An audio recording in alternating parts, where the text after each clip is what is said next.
Hola, ¿qué tal a todos? Estamos en el podcast de COA, Hazlo Conmigo, y hoy tenemos a Xavi Mondelo, que además de ser amigo mío desde los 12 años, además de eso, pues jugó en el fútbol de rendimiento, en el Español, en el Barça, entre otros. También pues ha trabajado para el Barça y pues lo último que hacía, él nos contará más ahora porque es interesante, pues dirigía todas las escuelas del Barça Academy, si lo digo mal luego me corriges, en toda América. Y ahora tiene pues su propio club. Entonces hablaremos de deporte en etapas de formación, de niños, de cómo enfocarlo. En fin, Xavi, ¿qué añadirías a esta presentación? Porque llevas muchos años fuera. ¿Qué añadiría? Pues sí, que no has mentido, que somos amigos, que hace muchos años que tenemos una relación de amistad, creo que de mucha confianza, ¿no? Confiamos mucho el uno en el otro y aunque estemos, quizás pase tiempo que estemos un año sin hablarnos, siempre nos tenemos el uno al otro, así que creo que es una relación de amistad muy, muy buena, muy sana, muy bonita y que ahora se está uniendo también una etapa nueva profesional, ¿no? También que estamos empezando a tener vínculos. Y de lo que has dicho, no creo que te hayas equivocado. Al final son muchos años vinculado al fútbol. Primero queriendo ser jugador y precisamente en esa etapa coincidimos. Entiendo que hablaremos de eso también, cuando coincidimos como... Sí, en el colegio primero. Primero en el colegio, luego en el Fútbol Club Barcelona, en la cantera. Y ahora sí, los últimos 12 años de mi vida los pasé trabajando en el Fútbol Club Barcelona, de los cuales 11 fueron fuera de España, en Asia en un periodo de 6 años y los últimos 5 en América, coordinando todas las academias de América. ¿Dónde? Perdón, Xavi, Sí. pero ¿en cuántos países? Ajá. Has dicho Sí. los continentes, pero ¿en cuántos países has estado? ¿En cuáles? ¿En cuáles? Así rápido. ¿Has vivido y trabajado? Ok, sí, porque por suerte he estado en muchos trabajando, pero viviendo he estado 3 años en Corea, 2 años en Japón, 1 año en China y 4 y medio en Nueva York, en Estados Unidos. Y ahora en Puerto Y ahora Rico. estoy viviendo en Puerto Rico, sí. En Puerto Rico ya llevo pues prácticamente desde mitad de la pandemia, final del 2020, que estoy viviendo en Puerto Rico. Vale.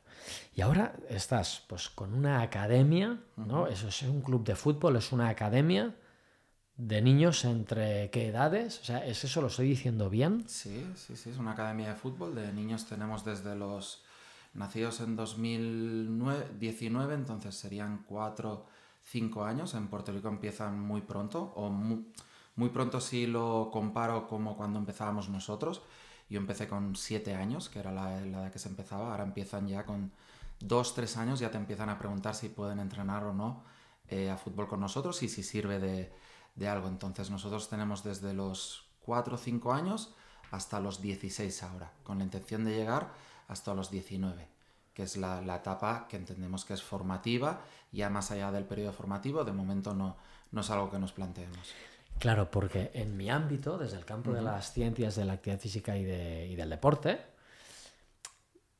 se suele recomendar que un niño, claro, pues se especialice cuanto más tarde mejor en un deporte, pero tú me acuerdo que una vez hablamos, me dijiste una cosa muy interesante, y por qué motivo concretamente el fútbol, que creo que es muy interesante, puede venir muy bien a fomentar la mejora de, pues no lo sé, la lateralidad, la coordinación, Correcto. la diversión incluso, que esto con cualquier deporte. ¿Por qué motivo? Sí, eso me sirvió mucho para explicar en China o ahora en Estados Unidos sobre todo, donde hay muchísimos deportes y muchos papás se te acercan porque al niño o la niña le gusta el fútbol, pero los papás no conocen y te preguntan un poco las ventajas que puede hacer el jugar a fútbol, sabiendo que el ser futbolista o vivir del fútbol en el futuro va a ser algo muy difícil, prácticamente imposible, ¿no? Para alguien de China, de Estados Unidos. Lo que siempre les digo es que más allá de la posibilidad de llegar a vivir del deporte, el fútbol te va a aportar una serie de capacidades coordinativas, físicas, de lateralidad, como has comentado, que otros deportes pues no te las pueden aportar. Al final los deportes mayoritariamente se juegan con las manos y con las manos los niños y niñas desde bien chiquititos están acostumbrados a manipular cosas con las manos, ¿no? Desde pequeño pues le tiran un balón o le dan algo de comer y siempre están ayudándose de las manos para manipular objetos, ¿no? En este caso el fútbol es un deporte en el que se manipula un balón, un objeto redondo, donde la movilidad no es fija, rueda por el suelo en un espacio grande, como es el del campo de fútbol, y tú tienes que aprender a dominar ese objeto con los pies. Entonces eso te da unas capacidades que otro deporte, pues como el baloncesto, el tenis, la pelota, el béisbol que juegan en Estados Unidos, pues no te la da. Entonces, contra más temprana edad tú aprendas a dominar tu cuerpo y dominar un objeto con los pies, pues eso te ayudará a ser más coordinado en todo tu cuerpo. De hecho, es bastante común, ¿no?, que jugadores de baloncesto o de tenis les lanzas un balón a los pies y no se caen, no diremos que se caen, pero les cuesta controlarlo y dominarlo, ¿no? En cambio, a un jugador de fútbol le das una pelota de baloncesto y con más o menos acierto sabe jugar a baloncesto y sabe jugar a tenis, ¿no? Entonces, esas son capacidades que yo creo que el fútbol le aporta a los niños y las niñas, y por eso creo que es tan interesante. Y va por ahí, ¿no? Sí, absolutamente. Es que está la coordinación ojo-mano. Claro, un lápiz, un boli, motricidad fina, escribir, o gruesa, pues golpear algo, pelota vasca incluso, que no lo has dicho, también es con la mano. Pelota vasca no me ha salido. ¿Pero por qué? Es muy conocido. No. Entonces, no, pero la coordinación ojo-pie, que al final es otro tipo de coordinación que tenemos muy poco trabajada, y en fin, luego en etapa adulta, para salvar un obstáculo en la calle, un bordillo, un escalón que resulta que es diferente al otro y no lo ves, no pisas bien, claro. Pues creo que ver el fútbol como base para muchos más deportes, o incluso para la vida, así es, pues de esta forma tan enriquecedora, lo veo muy interesante. Xavi, y oye, nosotros nos conocemos desde los 12 años, pues como hemos dicho, primero en el colegio y después, que para mí pues fue una experiencia vital que me marcó, fue un punto de inflexión para el resto de la vida, aunque breve, pero muy intensa, ¿no? Porque claro, íbamos al colegio, éramos muy amigos y coincidimos, pues no sé cómo llamarnos, si se puede decir así. Yo estoy muy fuera del fútbol desde hace muchos años, pero tú pues no has parado. Claro, se mezclan muchas cosas que poca gente sabe desde fuera, ¿no? Es decir, al final, ¿qué información tenemos sobre el fútbol a edades tempranas y más en clubes pues de alto rendimiento? Da igual si se llama Barça, Español, Madrid o Inter de Miami o Fútbol Club Catalá Puerto Rico. Todo esté preparado para que los dos equipos salten al terreno de juego. Evidentemente, nervios previos para estos jóvenes jugadores de no más de 15 años. Recordemos que este mundial es para los jóvenes nacidos no más allá del año 84. Por ejemplo, yo me acuerdo, ostras, estar con uno de tus mejores amigos en uno de los mejores clubs del mundo. Vizcarra lleva 9 goles hasta el momento. Cuando aquí tenemos una oportunidad clara del Fútbol Club Barcelona, seguiremos hablando de Vizcarra. ¿Crees que ha cambiado mucho? Hay muchísima presión. No sé si ahora es así o no, ha cambiado. No lo sé, ¿qué significó para ti esa época? Fue una época que a mí, igual que a ti, nos marcó, por supuesto, y yo tuve una rotura con el fútbol, igual que tú la tuviste, ¿no? Yo a los 17 años jugaba en el Barça, estaba como arriba del todo, ¿no? Muy cerca de ser profesional. Y a los 18 años dejé el fútbol. Lo dejé un poco porque noté que tenía muchas carencias la etapa formativa que viví. O sea, al final estás cumpliendo etapas, pero nadie te va diciendo si estás mejorando, si vas bien, si vas mal, en qué cosas flaqueas, en qué cosas debes potenciar porque eres bueno. Nunca se paran a explicarte el porqué de las cosas o si vas bien o si vas mal, ¿no? Que básicamente, resumiéndolo, es eso. Vas bien, vas mal, qué tienes que mejorar, qué tienes que perfeccionar. Y eso me marcó el punto de que llegó un momento donde me dijeron, ya no sigues en el Barça. Y nadie me explicó un porqué, simplemente fue, ya no sigues en el Barça, y me dieron la opción de irme cedido, en este caso fue al Europa.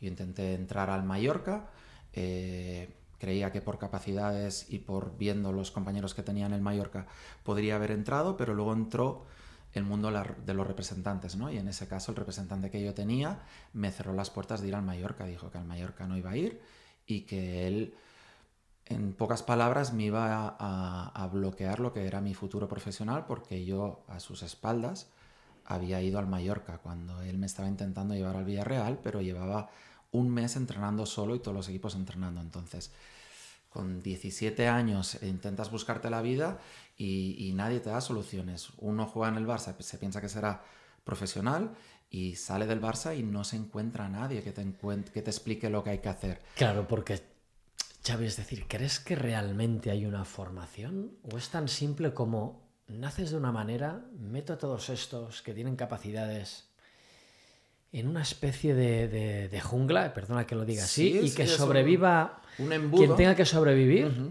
Evidentemente que tiene que haber una formación táctica, estratégica, pero oye, al final hay unos superdotados entre todo el mundo, van a llegar muy pocos y oye, meto todo eso en una olla a presión y es tan fácil y menos costoso a nivel de dinero que recoger lo que mejor queda al final. ¿O cómo es? Eso realmente ha mejorado mucho, eso sí que ha mejorado mucho. Que no sé si tú lo ves igual, ¿eh? Sí, al punto al que iba es que se creaba un embudo a esos 17, 18 años, ¿no? Que al final va subiendo y llega un punto que el embudo se cierra tanto que solo pasan 2-3 jugadores a otro equipo, ¿no? Entonces dices, ¿qué se ha perdido en el camino? No me han enseñado muchísimas cosas. Yo todo lo que sé ahora como entrenador o como director de clubes me hubiera encantado saberlo en mi etapa futbolística y eso es lo que intento ahora transmitir primero en el Barça y ahora en Català Futbol Club, que es donde estoy, donde yo les explico tanto a nuestros jugadores como a nuestras familias todo lo que hacemos y el por qué lo hacemos de esta forma, para que formen parte del proceso formativo y entiendan el que están mejorando en una línea y por qué mejoran en esa línea, ¿de acuerdo? En aquel momento, ahora también se forma bastante así en todos los clubes, ¿eh? Se forma muchísimo mejor, ya no solo llegar a un campo y hacer rondo, posesión, partido, ahora se hacen muchos tipos de rondo, muchos tipos de posesiones, al final es básicamente lo mismo, pero se explica mucho mejor y se explica el porqué que antes no se hacía. Pero sigue habiendo carencias que yo intento suplir en los clubes donde he estado, a nivel de coaching, a nivel de nutrición, a nivel de preparación física, a nivel de medicina deportiva, que no se daban. Al final tú llegabas a un club y si no ibas fuera por tu lado a hacer esto, no recibías esa formación. Entonces te ibas quedando atrás en muchísimos aspectos que hacían que luego te decían, no, tú no pasas de etapa, ¿por qué no? No, es que eres peor que este. ¿Por qué soy peor que este? Bueno, era muy subjetivo, ¿no? Bueno, pues me gusta a mí ser un poco más objetivo y explicar el por qué sí, por qué no, y más que explicar el por qué sí o por qué no, dar herramientas en el proceso para que al menos todos tengan la posibilidad de llegar a su máximo potencial. Y que todo está pensado seguramente, ¿no? Porque pues muchos padres tendrán hijos que jugarán a fútbol o harán incluso otros deportes y se preguntarán, quizás a una edad demasiado temprana, si sus hijos van a llegar a ser profesionales o no, que en fin, eso es otro tema que me gustaría tocar, pero porque al final todo está preparado para descubrir quién va a llegar, el éxito, pero no sé si hay una metodología para entender que ese niño, pues oye, es una persona que seguramente, pues en muchos casos va a vivir emociones muy fuertes, luego por suerte, pues en fin, pues en nuestro caso, oye, estamos contentos con nuestra vida y tal, pero quizás hay gente que, oye, pues por lo que sea, por no sé, por educación, por cultura, por lo que sea, pues quizás es lo más importante que puedan vivir a ciertas edades y acaba mal, ¿no? O sea, al final no es que no está contemplado cómo dejas de formar parte de un club tan importante como puede ser el Barça, el Madrid, etcétera, no sé, no quiero decir, ¿no? Sino que, sobre todo, parece que luego ya te da igual lo que pasa con ese niño, que luego será adulto y, ostras, ¿cómo va a canalizar eso? Eso es lo que siempre me ha preocupado, ¿no? El cómo ayudar a ese niño en todo el proceso, porque al final lo tienes muchos años haciendo algo que le apasiona, que le gusta mucho. Entonces, ¿cómo ayudamos que ese proceso le sirva para su vida, ya sea para ser futbolista o para hacer cualquier otra cosa, como tú y yo pues nos hemos dedicado a cosas muy distintas, pero relacionadas de alguna forma u otra con el deporte? Entonces, yo me acuerdo en una charla, en un curso de directores deportivos de la Federación, que el director de Lezama... De la Federación Española. De la Federación Española, correcto, un curso de directores deportivos que todavía se hace, eso fue en 2009, pero todavía se está haciendo y tengo compañeros que lo están haciendo ahora. Pues el director de Lezama, que era, creo, Amorortu, decía que solo ellos tenían estudiado, ¿no?, que la media de jugadores que en etapa formativa de Lezama cada... es la escuela vasca. La escuela del Athletic Club de Bilbao. O sea, lo que es el aquí la Athletic Masía, en el Athletic Club de Bilbao es Lezama, ¿no? Pues que 2 jugadores de cada equipo iban a llegar a debutar con el primer equipo. Debutar, que no quiere decir mantenerse y vivir del fútbol, ¿eh? Debutar con el primer equipo. Y me decía, cuando les digo esto a las familias de la importancia de formarse más allá del fútbol, porque solo 2 de cada equipo van a llegar a debutar, el problema es que todas las familias se creen que ellos o uno de sus hijos va a ser uno de esos 2, ¿no? Entonces nosotros tenemos que preparar a los niños y niñas que tenemos, porque si de Lezama, del Athletic Club, que es el equipo que más canteranos debutan, solo 2 van a llegar a debutar, ¿qué va a pasar con los niños de los otros cientos de miles de clubes que hay por el mundo, ¿no? Entonces yo siempre les digo, y al final yo ahora llevo muchos años viviendo fuera de España, ¿no? Y formando a niños y niñas de otras culturas, de otros países, que siempre tienen el objetivo de venir a España, ¿no? A jugar, a entrenar, a formarse. Yo lo que siempre les digo es que si el objetivo de venir a España es para ser profesional, están equivocando el foco. Si el objetivo de venir a España es para tener una experiencia de vida espectacular, en eso estamos de acuerdo. Sí, que un niño de China o de Puerto Rico venga aquí una semana a entrenar, a jugar, a competir, es una experiencia espectacular que le va a servir para su vida. Si enfocamos desde el punto de vista de vamos a ir una semana a España porque creo que puedes ser profesional y te voy a potenciar todo lo posible para ser profesional, luego la frustración es muy grande, porque lo normal es que se frustre, porque lo normal es que no llegue a ser futbolista. Entonces, yo me ocupo en los clubes donde he estado, primero en la Barça Academy y ahora en Català Fútbol Club, de trabajar en todo eso, en todo ese proceso, con los niños, pero sobre todo con las familias, que al final es donde hay más frustraciones. Pues me parece un gran valor diferencial, porque cuántos deportistas, incluso ya que llegan a ser profesionales, pues algunos, en fin, pues se han suicidado, ¿no? Claro. Oye, Xavi, y háblame de la frustración ya no propia de cuando pues uno es un niño y se frustra porque le dicen algo como te pudieron decir a ti, ¿no? O a mí en su día, mucho antes que a ti, por cierto. No, mucho antes. Bueno, claro, entraste en ese embudo también. Sí, entré en ese embudo y al final, sí, pues un año antes. Pero da igual. Pero al final, ¿qué hay de la frustración de los padres que pretendían que sus hijos o que tenían unas expectativas muy altas o que tienen unas expectativas, porque esto sigue pasando a día de hoy? Yo me acuerdo que, en fin, antes de dedicarme, llevo 17 años dedicándome a esto, pero antes también trabajé en un colegio, en extraescolares, pues coordinaba las extraescolares de un colegio y además también llevaba un equipo de fútbol porque me gustaba mientras estudiaba la carrera, estaba en primero, y había padres en un colegio. Yo llevaba niños de 12 años en aquel entonces y me preguntaban algunos si creía que su hijo pues llegaría a primera división. Entonces, claro, ¿qué expectativas muchos padres están poniendo en sus hijos?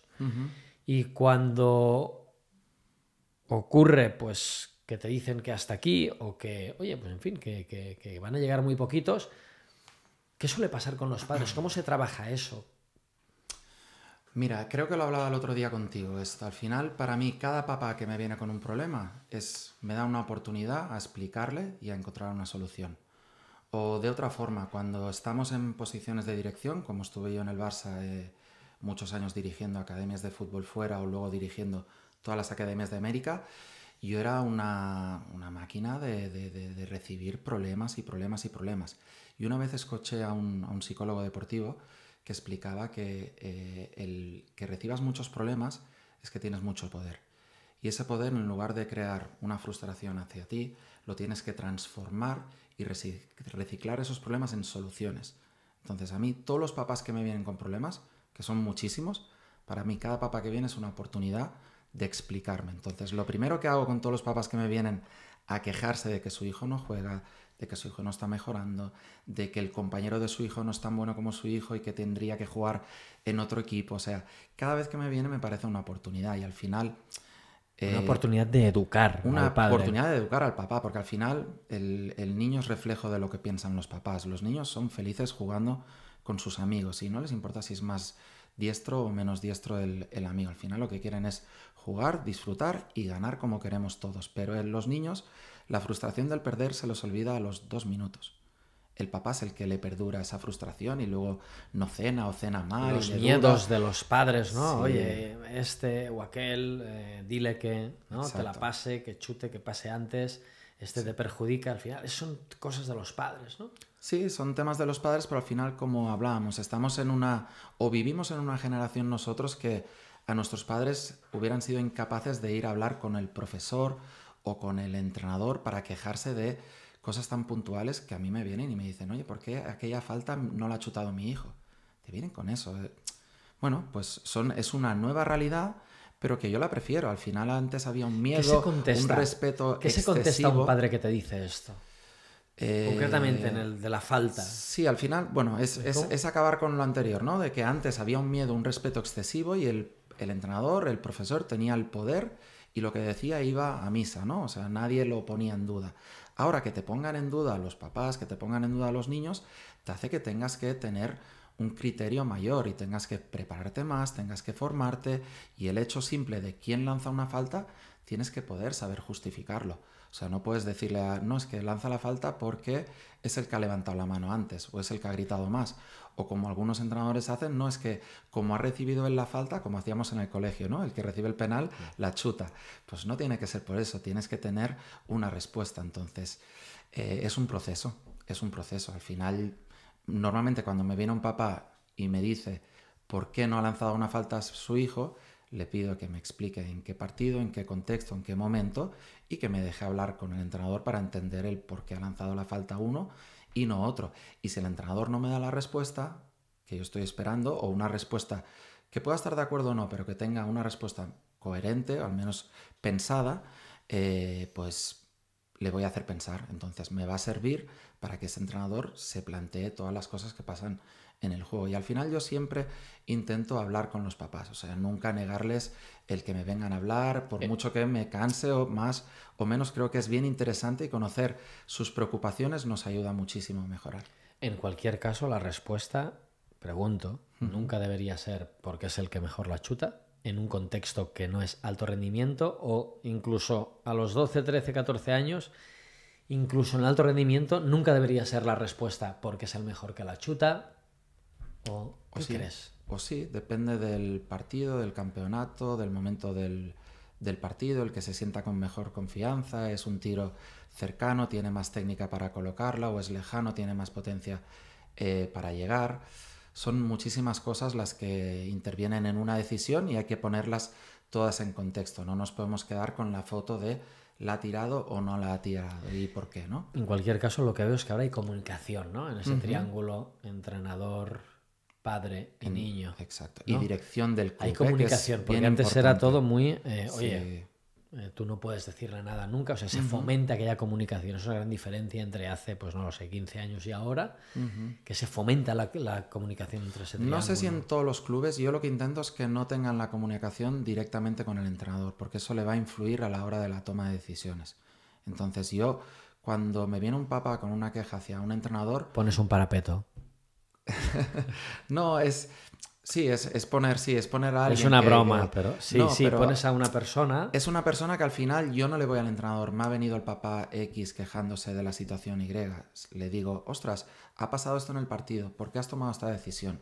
Entonces yo la interpreto, la entiendo y a mi forma se la hago llegar al papá si creo que es oportuno o no.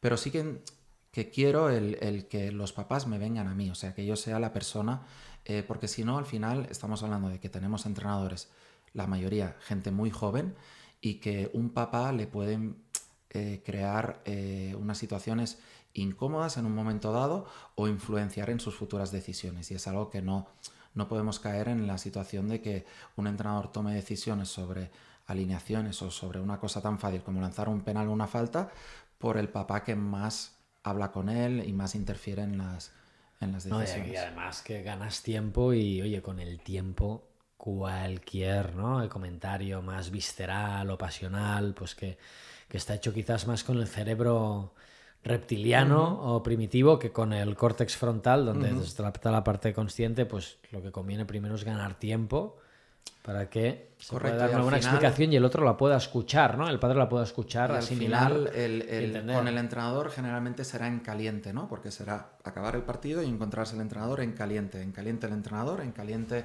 el papá o mamá. Ya si el filtro soy yo, ya no va a ser tan directo.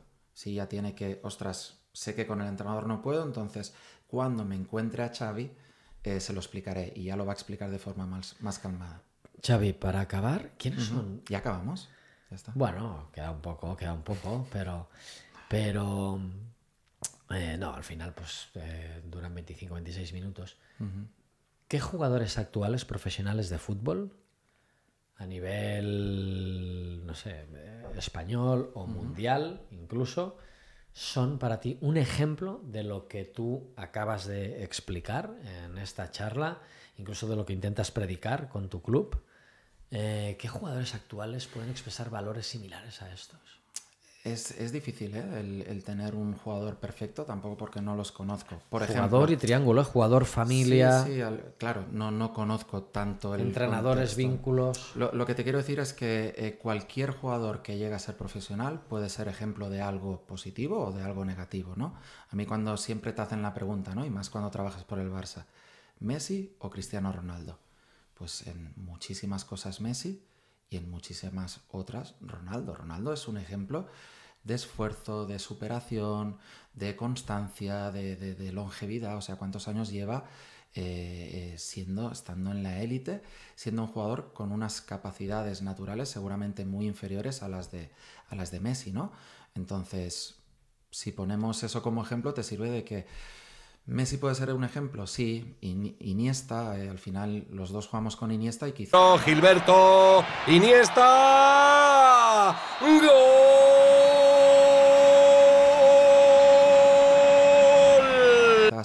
Podemos decir de primera mano, ¿no? Que era un ejemplo tanto dentro como fuera del campo, ¿no? A nivel de comportamiento, de educación, de capacidades, en todos los niveles. Familia, era familia, ¿no? buena Comportamiento, gente, cercano. incluso con ese triángulo que has hablado, ¿no? Correcto. Sí, con el podríamos entrenador, decir, pues, y simplemente quizás no es lo había más justo, ¿no? comunicación. Porque conocemos la familia y lo conocemos a él personalmente para decir que es un ejemplo en todos los sentidos. Incluso, no lo sé, lo desconozco, pero bueno, lo desconozco, creo. He leído bastante. Messi también es un ejemplo de a nivel familiar muy bueno, ¿no? Muy estable, Sí. donde se meten, o por lo menos en etapa formativa, pues no se metían en demasiadas cosas, ¿no? A nivel visceral, pasional o mal, en ese triángulo entrenador. Mira, al final hemos hablado de tres personas, Entrenador, ¿no? familia y... Cristiano, Messi, Iniesta, jugador. que son gente muy familiar, ¿no? Que siempre han tenido a la familia muy cerca. No se les conoce amoríos largos, relaciones, grandes rupturas, ¿no? Creo que en los tres casos han tenido relaciones más o menos largas y siempre han tenido una vida muy cercana a su familia, a su mamá, a su papá, siempre muy cerca en la toma de decisiones, no solo en el día a día. ¿Crees que esto es algo que ya se valora a día de hoy a la hora de elegir a un jugador con talento? ¿El contexto familiar? ¿O es algo que se valorará? Porque si es tan definitivo, ¿es posible que ya se esté haciendo esto? Oye, pues déjame ver Hablamos a nivel tu profesional. familia. No, bueno, incluso un niño que puede serlo. Se mira a la familia, se mira... A ver, a ¿Tiene en nivel cuenta esta formativo variable? es algo que se valora mucho y se tiene en cuenta. Pero si hablamos de a nivel profesional, que es donde ya nos jugamos el dinero, ahora estoy haciendo un máster en Big Data, en Scouting, ¿no? Y hablábamos de datos, ¿no? Y de lo importante que son los datos a la hora de tomar la decisión de fichar o no un jugador. Y lo que se dice es que nunca vas a fichar a un jugador por los datos, pero nunca vas a ficharlo sin mirar los datos, ¿vale? Entonces, entre todas las cosas que debes mirar, una de ellas es la familia, ¿no? Conociendo a la familia, vas a saber cómo orientar, cómo ayudarle en lo que va a ser la integración futura en el equipo o incluso en descartarlo, ¿no? Y estuve el otro día en Sevilla, que era el final del máster, ¿no? Y explicaban el caso de hasta 2 jugadores que el director deportivo, actualmente el Sevilla, anteriormente en el Leeds, 2 jugadores que en su etapa como director deportivo había descartado en el momento que tuvo la reunión con la familia. ¿Por qué? Porque vio que dijo, ostras, no va a encajar. Uno fue en Sudamérica, que le citó al jugador para entrevistarlo antes de ficharlo y se presentaron 27 personas a la reunión. 27 personas, o sea, hermanos, primos, tías. Dijo, ostras, ¿cómo voy a sacarlo de ahí? ¿Cómo se va a adaptar en otro contexto tan diferente? Y si se va a llevar a toda la familia, ¿cómo toda esa familia se va a adaptar y le va a influenciar en esa nueva vida? Bueno, Entonces, en nuestra época son había, cosas que se valoran. En nuestra época había una persona que yo acabé jugando en un equipo, en División de Honor, igual que tú, pues que ya no era...